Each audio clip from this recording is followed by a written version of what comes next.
Ya ayyuhalladzina amanu kutiba alaikumus shiyamu kama kutiba alal ladzina min qablikum la'allakum tattaqun. Jadi setelah Allah mewajibkan kepada kita berpuasa, dan di situ Allah juga menyertakan tujuan supaya kita itu bisa termotivasi, supaya bisa semangat untuk menjalankan ibadah puasa itu. Makanya Allah kasih tahu kita itu puasa tujuannya untuk menjadi hamba yang bertakwa. Nah, sehingga jamaah dirahmati Allah Subhanahu wa taala, dan meraih ketakwaan itu ada banyak sekali caranya. Puasa itu menjadi salah satu wasilah agar kita bisa menjadi hamba yang bertakwa. Dan di antara wasilah lain atau sebab lain yang bisa kemudian membuat kita menjadi orang yang bertakwa kepada Allah adalah dengan cara kita itu memahami esensi kehidupan yang sebenarnya. Apa Bu? Esensi kehidupan yang sebenarnya.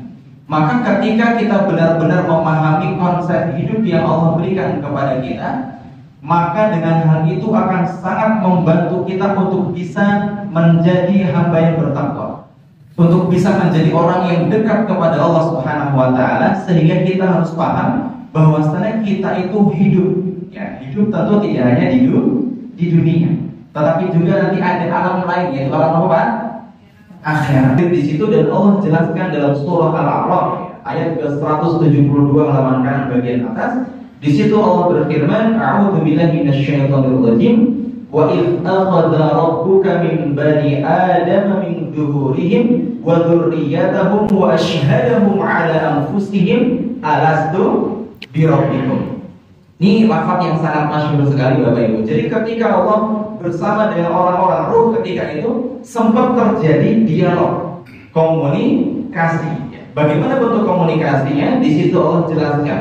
Dan ingatlah ketika Allah telah mengambil perjanjian kepada orang-orang keturunan Nabi Adam alaihissalam untuk bersaksi di hadapan Allah Subhanahu wa taala, alastu birabbikum. Bukankah aku ini adalah Tuhan kalian? Ya, jadi di situ ternyata Allah memberikan semacam kayak ada ijab qabul. Bukankah aku ini Tuhanmu? Maka ruh yang ada di sana menjawab dulu Bapak Ibu, qalu bala syahidna. Mereka mengatakan qalu bala syahidna, tentu wahai Allah kami bersaksi. Artinya apa Bapak Ibu?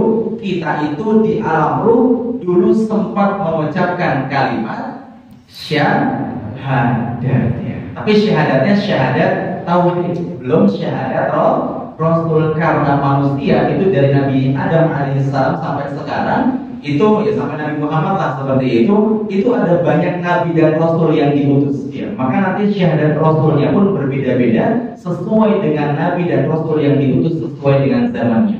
Maka jamin dirahmati Allah, setelah di alam ruh itu kita pernah bersyahadat, dan ini dilakukan oleh semua ruh, ya, tidak terkecuali. Sehingga mohon maaf orang-orang yang ada di dunia ini yang mungkin saat ini kita saksikan ada yang agamanya apa Bu? Kristen atau Nasrani seperti itu, atau Yahudi, atau apa lain Pak? Buddha, Majusi, apa lain? Konghucu, Hindu, apa lain Bu?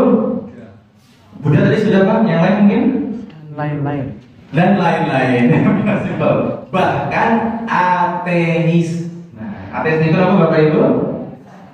Ya, orang yang punya keyakinan tidak punya Tuhan. Bahkan orang-orang ateis yang sekarang hidup di dunia, mereka ketika berada di alam ruh bersyahadat apa Bapak?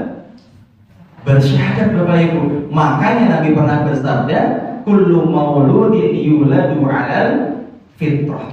Setiap manusia itu yang lahir ke dunia, nanti ini sebelum kita masuk ke alam dunia, intinya ketika manusia lahir ke alam dunia, mereka itu membawa yang namanya fitrah. Fitrah itu artinya apa Bu? Suci. Maksudnya suci itu apa Bu? Belum ada dosa. Belum ada dosa. Selain itu maknanya apa Pak? Nah, jadi seperti ini Bapak Ibu, yang kita pahami bahwasanya fitrah itu punya makna suci dan hanya sebatas bersih dari dosa. Padahal fitrah yang dimaksudkan dalam kullu mauludin yuladu al fitrah adalah fitrah yang membawa kalimat tauhid. Ya, makanya fitrah Allah. Jadi ada fitrah yang Allah sebutkan dalam Al-Quran.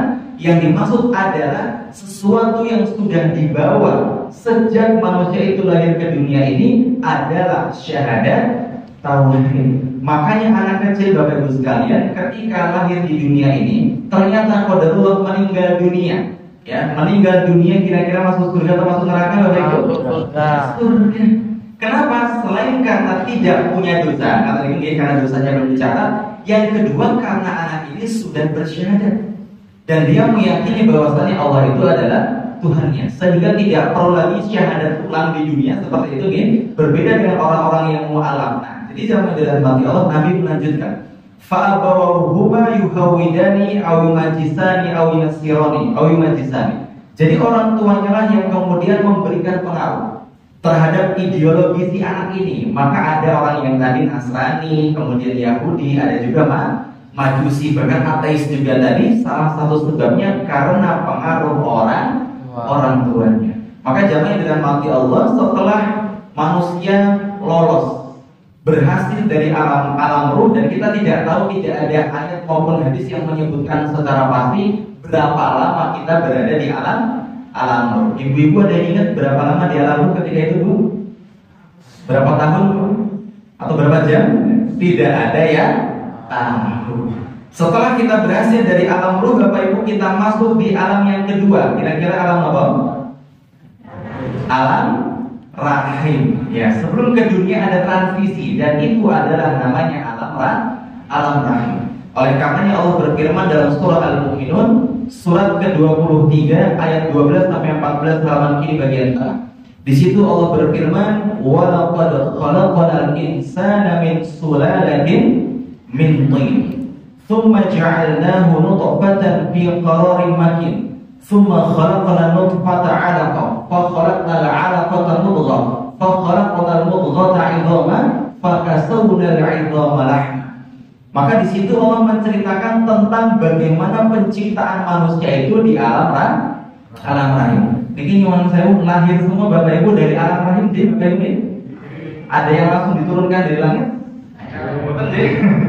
Baik, jadi zaman dirahmati Allah, ketika kita berada di alam rahim, itu proses penciptaan manusia itu pun juga panjang. Ya, yang semula kata Allah, sungguh kami ciptakan manusia itu berasal dari sulalatin min tin, saripati tanah.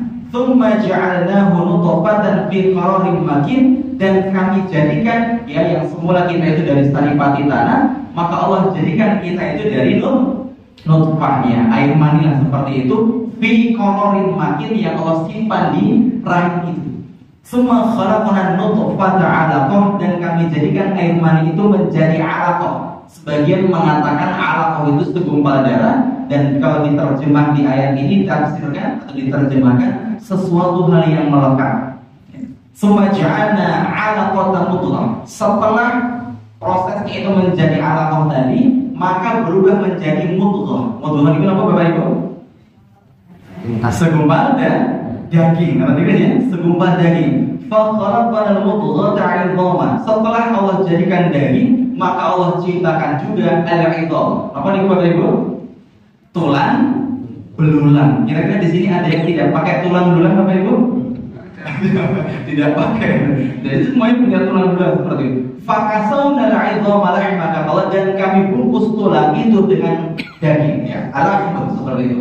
Maka tsumma ansha'nahu khalqan akhar, kami jadikan sesuatu makhluk yang lain, ya, yaitu manusia. Fatabarakallahu ahsanul khaliqin. Maka maha suci Allah sebaik-baik pencipta. Maka jamaah dirahmati Allah Subhanahu wa taala, ketika kita berada di alam rahim, maka kita berada di alam yang membutuhkan juga waktu yang cukup panjang. Kira-kira berapa bulan Bapak Ibu di alam rahim? 9 bulan. Pertanyaan saya Bapak Ibu, bisa tidak Allah menciptakan kita hanya dalam waktu 1 bulan saja di alam rahim? Bisa? Kira-kira setuju buatan Bu kalau Allah ciptakan manusia 1 bulan aja, nggak 9 bulan? Setuju ya Bu ya? Kira-kira anaknya sekarang berapa Bu kalau cuma 1 bulan? Wah, ratusan. Banyak sekali. Maka zaman dirahmati Allah, gimana sih Bapak? Saya sampai jam berapa nih? Masih. Sampai pagi ini? Baik, ini pas masih banyak ini.